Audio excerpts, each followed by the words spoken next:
Hello friends, welcome to the channel. સીસીની તારીખ આવ્યા પછી એક પ્રશ્ન આપણી સામે ઊભો થયો છે, જે આપણી જનરેશનનો પ્રોબ્લેમ છે કે પ્રોબ્લેમ ઓફ પ્લેન્ટી. બરાબર, ઓવરલોડ જે થાય છે ઇન્ફોર્મેશનનો, અથવા આપણે એમ કહીએ કે વધારે પડતી ચોઇસીસ આપણી પાસે છે, તો એના લીધે પણ અમુક પ્રોબ્લેમ છે એ રાઇઝ થતા હોય.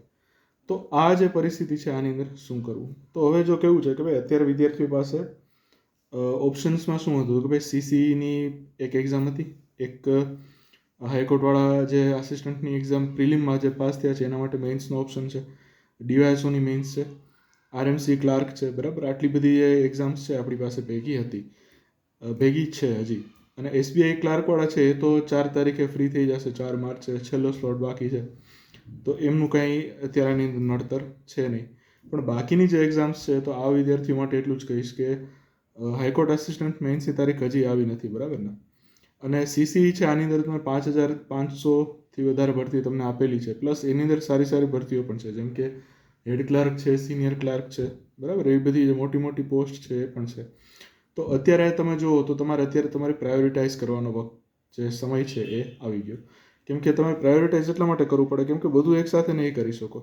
જેમ કે હાઈકોર્ટ આસિસ્ટન્ટ છે, તો એના માટે પણ રાઇટિંગ પ્રેક્ટિસ કરવી પડે, અને ડીવાયએસઓ છે તો મેઇન્સ છે, તો એના માટે પણ તમારે રાઇટિંગ પ્રેક્ટિસ કરવી પડે. બરાબર, મેઇન્સ માટે રાઇટિંગ પ્રેક્ટિસ કરતા હો ત્યારે દિવસની ઓછામાં ઓછી 1 થી 2 કલાક તો દેવી જ પડે. તમે ન્યૂઝપેપર વાંચો, તમે કોન્ટેન્ટ જે સર્ચ કરો, તમે તમારી રીતે રાઇટિંગ પ્રેક્ટિસ કરો, અને આ બધું તમે કરવા જશો તો તમારે સીસીનું જે ટાઈમ ટેબલ છે, શિડ્યુલ છે, તમારું પોતાનું પર્સનલ ટાઈમ ટેબલ છે, એમાં ફેરફાર થશે અને એમાં તમને નડતરરૂપ થશે. તો અત્યારે જે એક એડવાઇસ આપી શકાય, જો તમારે અનુકૂળ હોય તો માનજો કે ભાઈ અત્યારે જે બધું મૂકીને સીસી કરવાનો ટાઈમ હોય એવું લાગે છે. કેમ કે આટલી મોટી ભરતી એક તો આવતી નથી. બરાબર ને? તલાટી હતી, ભાઈ એમાં તમારું પરફોર્મન્સ સારું નહીં હોય એટલે તમારે સીસીમાં ધ્યાન આપવું પડે છે. જો હું જે સ્ટ્રેટ ફોરવર્ડ છે એ વાત કરું છું તમને, બરાબર ને? એમાં તમે રહી ગયા હશો એટલે તમે અત્યારે આની પાછળ પડ્યા હશો. બાકી તમને એટલું ટેન્શન ઓછું રહે કે ભાઈ આપણે ગ્રુપ બી ને સમકક્ષ જે પોસ્ટ છે એ તો આપણે ઓલરેડી નોકરી કરીએ જ છે એની પર. બરાબર ને? 26,000 આવે જ છે, તમારું કામકાજ ઘર ચાલે જ છે તમારું. તો આ પરિસ્થિતિ છે, આની અંદર તમે શું કરી શકો કે ભાઈ પહેલાં તો સીસી છે એનું ટાઈમ ટેબલ બનાવો. તમારું કે કેટલું બાકી છે, કઈ રીતે આગળ વધવું છે, બરાબર, એ બધાનું ટાઈમ ટેબલ બનાવો.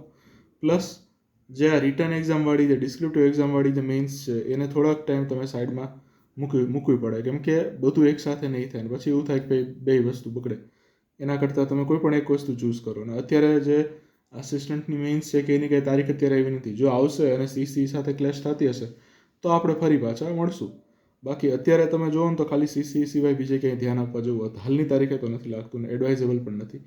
કેમ કે પછી શું થાય કે ભાઈ તમે બધી વસ્તુ એકસાથે લાડવો લેવા જાઓ ને તો પછી નથી એમાં મેળ આવતો. બરાબર ને? આવું તમારી સાથે પણ થયું હશે. જેમ કે એક એક્ઝામ્પલ આપું તો 2021ની સાલમાં એવું થયું હતું કે ભાઈ થોડુંક આ લોકડાઉન ને એ બધું હળવું થયું ને, અરાઉન્ડ જુલાઈ, ઓગસ્ટ, સપ્ટેમ્બર. તો આ ટાઈમે પણ એક બહુ બધી એક્ઝામ્સ ભેગી થઈ ગઈ હતી. સિનિયર ક્લાર્ક હતી, પછી બીજી 1-2 એક્ઝામ્સ હતી, એ બધી આવતી હતી, મોટી મોટી ભરતીઓવાળી અને સારી સારી પોસ્ટવાળી.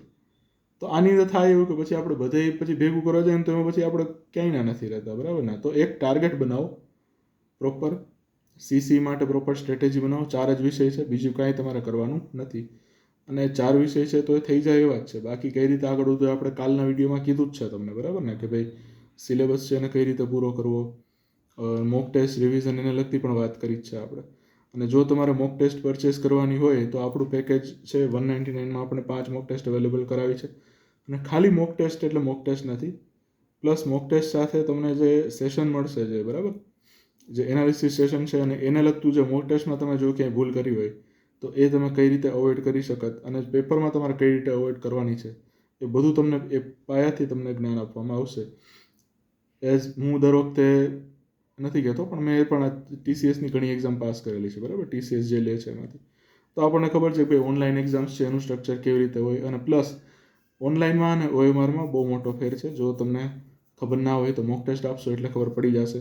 બાકી જો મોક ટેસ્ટ આપવા વગર ગયા અને સીધી તમે ઓનલાઈન એક્ઝામમાં ઝંપલાવ્યું તો પછી આપણે ઘાંઘા થવાનો સ્કોપ આમાં વધારે છે. અને ઘાંઘા થશું એટલે પેપર બગડશે. કલાકની 1 કલાકમાંથી 5 મિનિટ એ બગડી જાય ને તો એ ઘણું નુકસાન કરીને જશે. તો આ જ મારે એક મેસેજ આપવાનો બાકી હતો કાલના વિડીયો પછી, કે ભાઈ અત્યારે જો તમારે એક્ઝામ્સ આપવાની જ હોય તો જે ડિસ્ક્રિપ્ટિવ એક્ઝામ્સ છે એને અત્યારે થોડીક સાઈડમાં રાખી અને સીસીની એક્ઝામ છે એની ઉપર ભાર આપો તો તમને વધારે ફાયદો થાય. પછી આગળ તમારી મરજી, as you wish, as you like. કેમ કે તમારે જો રાઇટિંગ પ્રેક્ટિસ થઈ ગઈ હોય અને તમને હજી એમ હોય કે આપણે રોજનો એક એસે તો લખાવો જોઈએ, તો પછી તમારી અનુકૂળતા પ્રમાણે તમે જે કરો એ વેલ એન્ડ ગુડ. પણ મારો જે ઓપિનિયન છે એના પ્રમાણે હું અત્યારે એમ કહું છું કે આવડી મોટી ઓપોર્ચ્યુનિટી આપણને ઘડિયા ઘડિયા મળતી નથી. તો અત્યાર પૂરતું છે, એક મહિના પૂરતું તમે પ્રિલિમ ઉપર ધ્યાન આપી દો તો વધારે તમને ફાયદો થાય. તમારું શું કહેવાનું છે આ બાબતે એ તમે કોમેન્ટમાં જરૂર જણાવજો. તમે શું પ્રાયોરિટાઇઝ કરો છો? સીસીની પ્રિલિમ તમારી પ્રાયોરિટીમાં છે કે ભાઈ કોઈ મેન્સની એક્ઝામ હોય એ પ્રાયોરિટીમાં છે, એ પણ જણાવજો. બાકી મળીએ નેક્સ્ટ વિડીયોમાં. Thank you.